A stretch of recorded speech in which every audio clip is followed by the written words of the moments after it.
And welcome.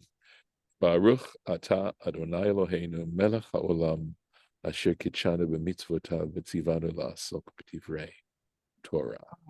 Amen. Of course, we are actually today, there's every chance we're going to read one of the verses that causes people so much trouble and about homosexual relations. But I want to, when we get to that, I'd like to say a couple of things about the way it's worded in the Torah and what it says and what it doesn't say, which is also important. But nevertheless, I have to say that in looking at this whole area, because human sexuality is, of course, such an important issue for people, and it affects us so very, very deeply, that understanding the dynamic that prompts the Torah to be saying what it's saying has to do with a very, very deep trust and love of the divine and an awareness of to what degree our lives, using the metaphor, are in the hands of the divine. We cannot really explain our birth. We may be able to explain it in some ways on a physical level, medically, but the idea of consciousness and the actual awareness that we have of the world around us and how we are aware of it, these are things that are very, very, maybe impossible. They still represent a mystery for us. And even death itself, we can speculate that it's oblivion. We could certainly do that. And I have a feeling that many, many people, especially in modern society, tend to see death as being ultimate and the end, period, which in some ways lends one to say, well, then whatever you do in this life, does, it can lend you to use this life in a very different kind of way. But I would say the Torah's understanding of our relationship to reality is such that we have such a deep, deep connection to the source of everything that is alive and understanding what that means, which means even when it comes to our sexual relations, and to understand what an incredible gift it is to be able to procreate, that is a truly still a mystery and a miracle, and to show respect for that and not to use the pleasure that's associated with it, which in Jewish tradition is absolutely legitimate on its own. That is to say, to see it as a source of gaining intimacy with the person with whom one is engaging in sex, but to do it in a way that represents holiness and selflessness, and not to use it in a way where one's lust is what's informing one's behavior. And of course, I could put it a lot better. I could say it a lot better, but I'm trying to do what I can to try and give you a sense of what the context is of these particular laws, and not to simply see it as something we're simply entitled to. It's not an entitlement. That's a tough message, and I think there are those who would like to suggest that especially modern anti-Semitism is in some ways a rebellion against those kinds of rules, and a resentment that human beings should have to follow rules and be accountable. So it's out there anyway. So let's get into the text. And yes. So we're still finishing up some other issues here. We had talked about not engaging with a woman, her daughter, your granddaughter, either through your father or through your son or through your daughter, excuse me. So here we go. Now this is something we had mentioned here. The isha el achota lo tikach. A woman together with her sister, you shall not. They use the word acquire, but what it means is to marry. And interestingly, the Aramaic translates it essentially as marry. So I realize that the use of this verb to acquire and the idea of acquiring a wife can be seen as sort of treating women as chattels. I don't believe that's really its intention. I think it has more to do with responsibility, and that it is that the deep responsibility that one has in creating such a relationship, and especially, of course, in a society where women had, compared to men, relatively few rights, etc., privileges. El achota. So here's the Rashi. Together, right? To her sister, literally it means. And he means shtehen ka'achat, two as one, meaning, of course, at the same time. So let's go on with this. Finish up the verse. Litzror, and interestingly enough, the Torah adds something. Litzror, to rival. So two women married to a man, their relationship to each other is called tsarot, right? That's referred to as a co-wife, as a tsara. And the idea is that very often this is a situation where there's a level of jealousy or other kinds of issues that make the relationship problematic. Legalot ervata aleha, to expose her nakedness upon her, bechayeha, in her lifetime. So, of course, again, it's talking about intimacy, that the one woman is seeing that you're being intimate with her sister, and that's a really awful situation to be in. But it says in her lifetime. It adds that, and that is understood as a limitation, right? So make sure, right, we did the Rashi on that page. Litzror, Lashon Tsara. It has the connotation of trouble. La'asot etzo tsara lazo.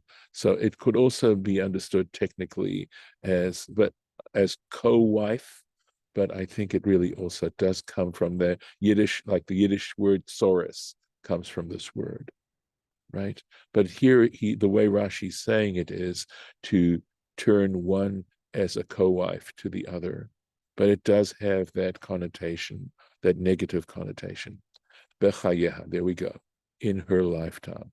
Limedcha, it teaches you, she'im garsha, that if he divorces the first woman, lo yisa et achota, he is not allowed to marry her sister, kol zman shehi b'chayim, as long as that first wife is still alive.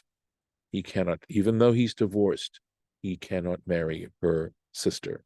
However, if she dies, then he may marry her sister.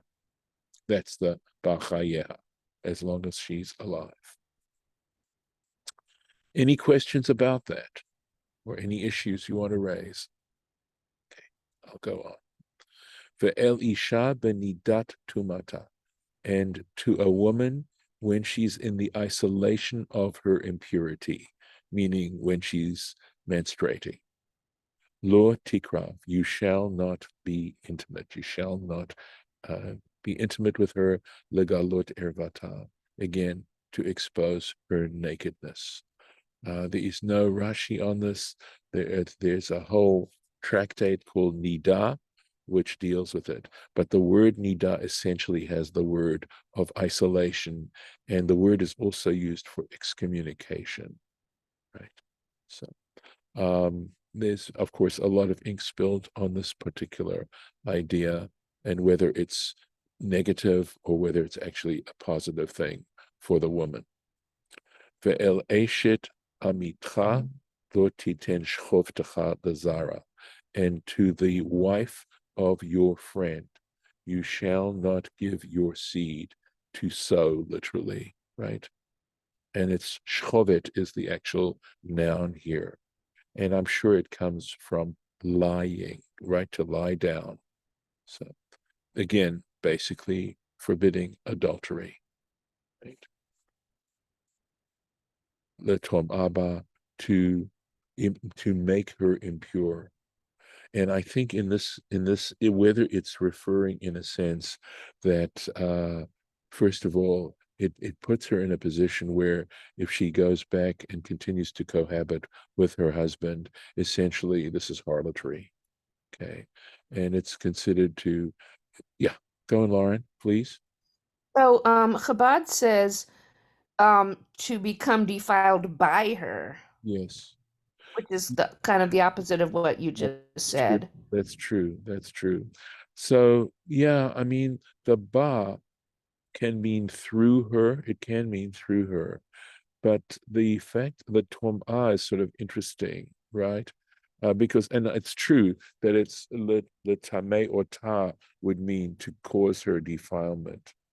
But it's interesting, and actually, I think I appreciate your raising that and bringing that out from the Chabad translation, Lauren, because what it's saying, because sometimes I think men might feel that they're relatively, off the hook, and it's not true.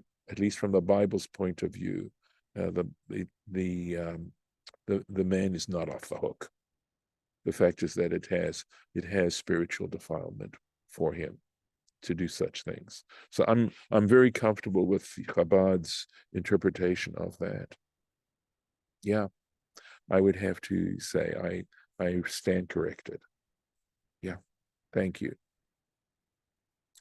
Yeah, I'm also wondering if it has a lot of this has to do with a sense of the legitimacy of the child, right?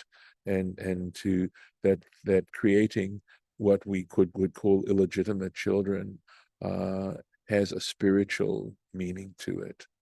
So umizar acha lo titen, and from your seed do not give la'avir lamolech, to pass through for the molech. But well, Rashi's going to obviously comment on that. V'lo techalel et shem elokecha, you shall not defile the name of your God. Ani Hashem, I am the Lord. Let's do the Rashi, and then I'll comment a little bit about this particular expression where he ends a sentence, a law, with Ani Hashem, I am Hashem. So Rashi explains Lamolech, Avodat Elilim, Avodat Elil he. The Molech was an idol, Sheshma Molech, whose name was Molech. Vezohi avodata. It's interesting that Molech is actually feminine, right? And this was the way in which it was worshipped. Shemoser beno lechomrim. He hands his child, his son, over to the priests, right? And this is the origin of this, or the source of this, in Tractate Sanhedrin, page 64. The Osin Shtei Medorit, and they make two pyres of fire, okay, dolot large, uma'avirin et haben beraglav. I believe this means, and you'll see if Chabad has anything different, but they cause the sun to pass through on his feet, bein shtei medurot ha'esh, between these two pyres of fire. So that was the way in which they were worshipped, and that's why it's stated this way. What sort of intrigues me is the symbolism involved here, and whether or not it's seen as a protection, perhaps a certain way in which to draw close to that particular idol, whether this particular practice was intended to do that. Lo titen, you shall not give. Zohi mesirat tolokim. So not to give is referring to handing him over. It's handing this child over to the priest. La avir la molech, to pass through for the molech.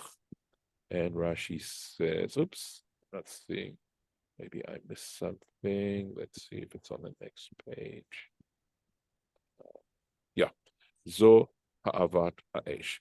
This is referring to passing through those pyres of wood. I thought that it referred to sacrifice, to human sacrifice. So it's hard to say for sure.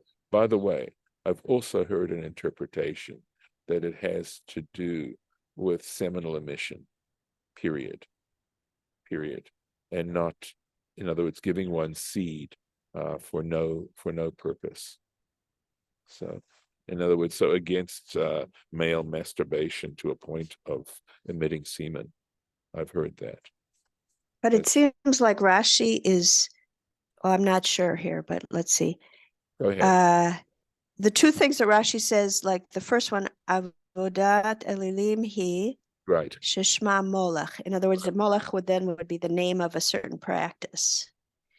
I think it's the name of the it's the way of talking about an idol. It's avodat eli. So yeah. So it's a way of, it's not talking about the idol itself. It's in a way, I think, using the word avodat elil, it is in a sense euphemistic on some level. Wait, why would that be? It says sheshema molech. Well, just the real utter Avodah, it's a kind of service that's called molech. Yeah, none. Okay, all right. Okay, so I'm understanding it as that it's referring to an idol because I've come across this particular abbreviation as referring to the idol itself. Right. But look, it could be called Moloch. You could be right, Shirabeth, and I really think that's really cool because lahaloch means to go. But when it says avodata, right?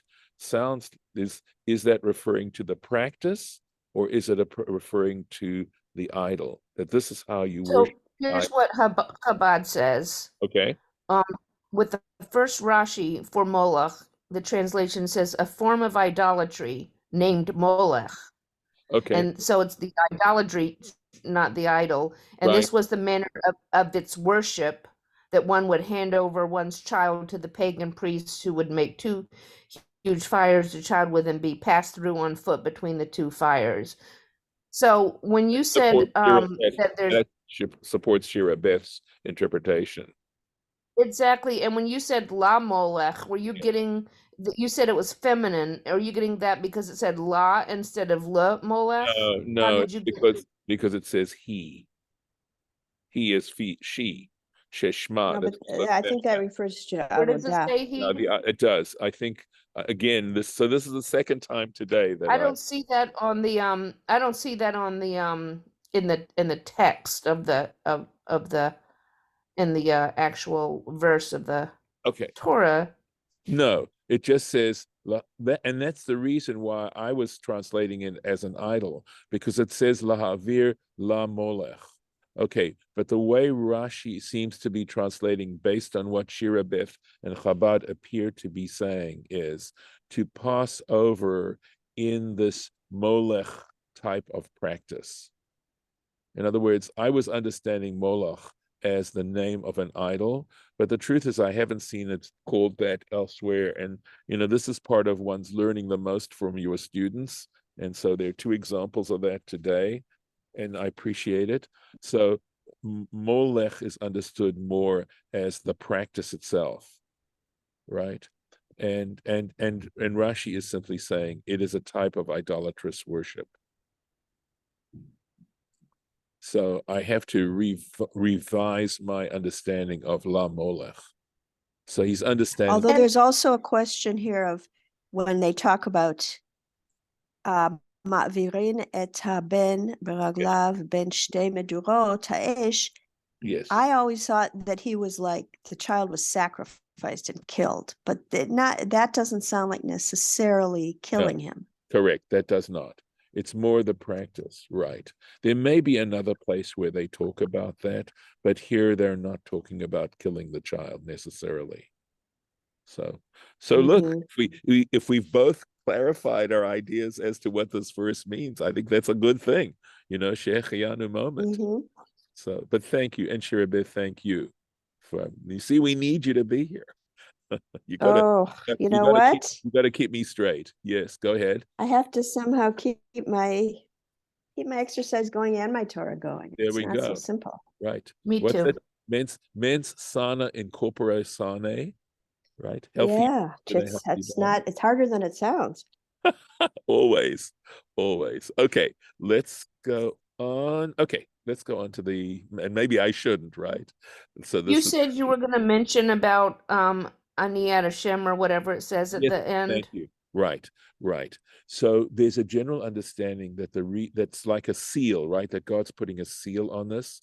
But I've read elsewhere that very often that the Torah uses this to when it comes to sins that a person could do privately. In other words, things that a person might be able to get away with and that no one else would know about, and that it puts, I am the Lord. Number one, I see everything, right? As God perceives everything that's going on, and also that God is empowered to hold one accountable for these things. Because let's be honest about it, there are people who have the personal philosophy of, as long as I can get away with it, it makes it okay. And basically what this is saying is, don't think you'll get away with it. You can't get away with it. And of course it's, Well, go ahead.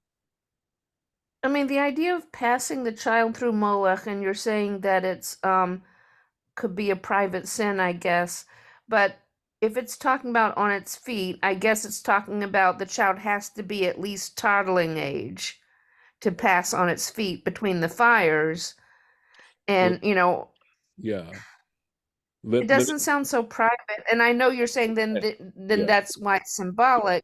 So, you know, it's kind of not evident, and Rashi doesn't discuss any symbolism not here. to know what's private about it and what's symbolic about it. So let me go back and suggest, I'll go out on a limb. Of course, today may not be the day for me to go out on limbs, but that's referring to the second half of the verse that says, do not profane the name of your God. And that's going beyond the specific of the first part of the verse. That the second part of the verse, that you shall not profane the name of the Lord your God, I am the Lord, meaning in any kind of way. And that's what it's falling on. And it's the second part of the verse. Okay. And to use that as a general, going from the specific to a general. Again, I'm I'll going, buy that. yeah. Okay, well, thank you. Okay. How much? Yes. All right. So look, here's the next one, right?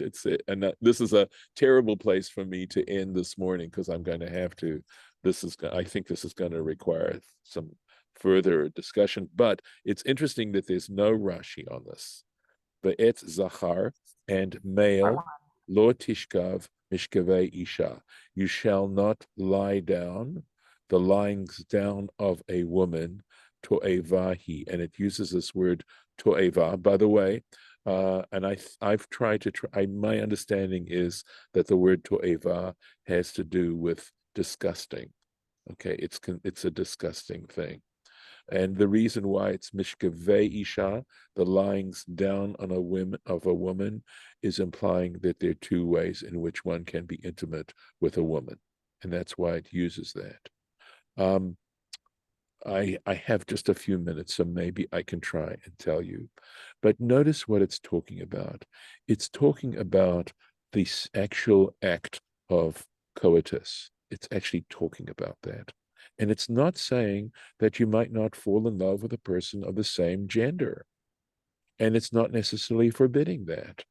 And of course, it's been noted many times, and that it talks in the male context and does not talk in the female context. And I'd like to suggest that the reason it does that is because, from a physical point of view, that type of coitus is not possible. Yeah, Lauren, thank you. Well, how do you know that it's forbidding male coitus altogether, as opposed to saying that a male should not lie with a male the way a male would lie with a female, but he could lie with a male a different way? Well, that second way is the way he'd be lying, okay? And it's specific. It's not talking, of course, it's using a euphemism for lying down, right? I know. Okay. So what I'm saying Oh, is, if a male and female would lie down together this way, and a male would lie this way, that's yes. different. Why? So how do we know it's just not forbidding this? So my understanding is that it is, interestingly enough, it's saying that when it comes to an act of intimacy, as long as both, this is now talking about a man and a woman, that if a man and a woman want to engage in anal intercourse, it is not forbidden. Okay, it's not forbidden. Where does it say that? the implication, because it's saying the lyings down of a woman. I'm saying it may imply that. I'm not saying for certain, and it's not necessarily encouraging it, okay? So Because you're saying because it says plural lying down, it doesn't that's say lying down, it says lyings down correct. That's or correct. lying, yeah. Right. That's the point. And that's the issue. In other words, it's referring also to anal intercourse. Now, I mean, there'd be other reasons for prohibiting anal intercourse, and that is because it doesn't have the potential of procreation. And that would be a reason to forbid it or But to. then wouldn't that be a reason to forbid it between a man and a woman as Yes, well? I'm saying that. Yes, I'm saying that. It would be a reason. Correct. However, then you might argue that contraception is also forbidden. And the answer is that contraception is not forbidden. And because the law is on the man. Okay. So if a woman wants to use contraception, it's permissible in a married situation. So yeah, I mean it's interesting. It's all I'm saying. But men, Yeah, go ahead. yeah, but okay, so I mean, it brings up also the issue of men are able to raise children, That's different. and through Of course. adoption, but there are plenty of heterosexual couples that are can't procreate for whatever reason. Correct. Sometimes it's psychological, Correct. sometimes it's physiological, sometimes it's intentional, but Yes. they raise children. Correct. So it's not arguing over that. So, It's yeah. that at least in potential, the act, as I say, contraception is not forbidden in Judaism. It is not. And that is at least female contraception isn't forbidden. But the whole notion of contraception is interesting. Okay.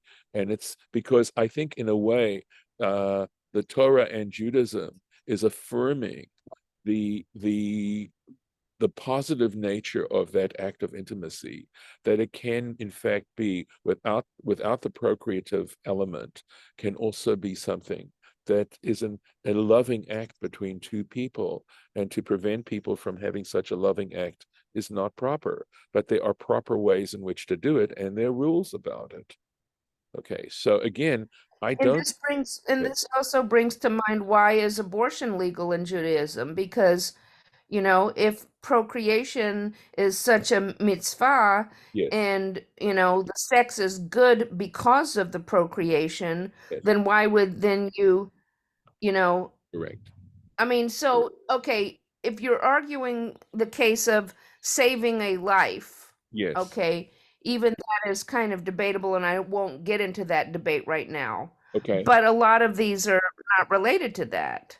So this is confusing to me, the I'm, whole ideas of sexual and, procreation and life and all of this in Judaism. It just seems, some of it seems a little bit um conflicting. Okay. We would have to sort it out. Okay. I mean, I've had to think about this a lot myself, but I think it in some ways it is potentially conflicting, and of course this is part of the complexity of sexuality, period. But I think Judaism tries to work out and look at both the positive and negative sides of these things. And this is why tree of knowledge of good and evil, right, doesn't refer to morality and ethics. It refers to sexuality, because sexuality is, in fact, both good and evil. There's a potential of either coming out of that. So, yeah, I mean, I'm not saying, I'd love to be able to clarify with you some of the things that you feel are conflicting, but I think it's a matter of trying to find a balance, which is healthy. So, as I said, the verse itself speaks specifically in terms of the act of sex. It does not talk about love.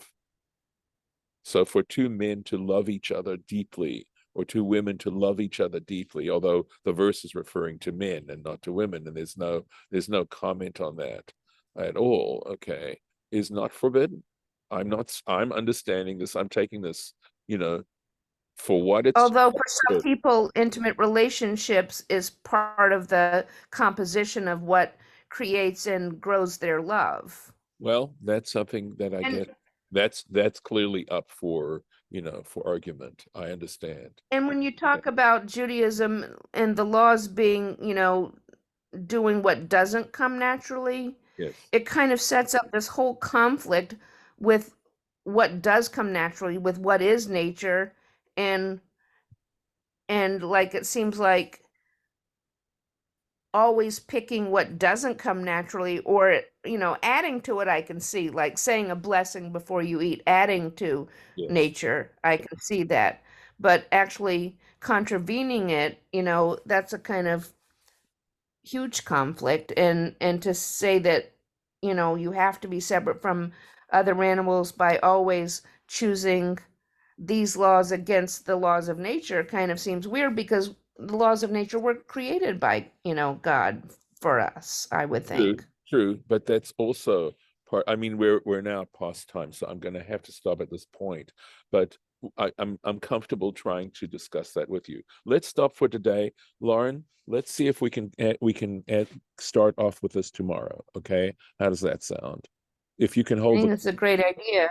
yeah. Okay, let's hold the And maybe we question. could do a little research to about some of these issues to present your case. Probably not. Okay, let me stop the recording.